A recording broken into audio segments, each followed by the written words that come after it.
So this is a gem, Modern Literary Arabic by David Cowan. It was first published in 1958, at a time when I don't think there were so many Arabic learning resources in print. David Cowan, when he studied Arabic, there were even less Arabic resources in print, and in fact he learned Arabic using a French correspondence course.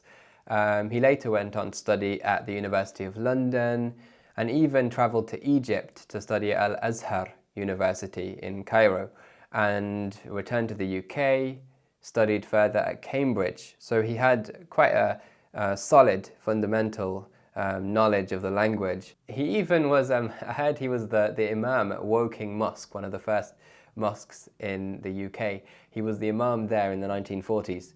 So quite an amazing character. But really what I wanted to speak about today is his book, Modern Literary Arabic, which I think every Arabic student should have a copy of this book on their shelf. It's a small book, it's not very long, but it covers such a wealth of information about Arabic grammar. It covers verb conjugation, it covers your nominal sentences, and it really does a good job of discussing this information without going into too much detail. So it's a practical book.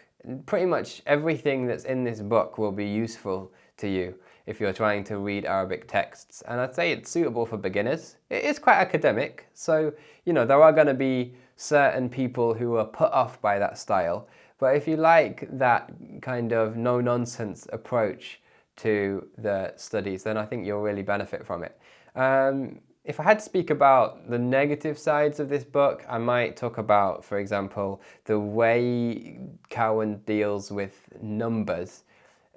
You might be left wishing for another resource because it's very short and it's somewhat oversimplified. But really a lot of the other topics in this book are so well explained, and it's old-fashioned. Some of the illustrative sentences are not very politically correct. But as you read this, you're really going to start to understand the beauty of the Arabic language. You get exercises which you can tap into to practice the grammar once you've read the tutorial. So there's so much you could dig into with this book.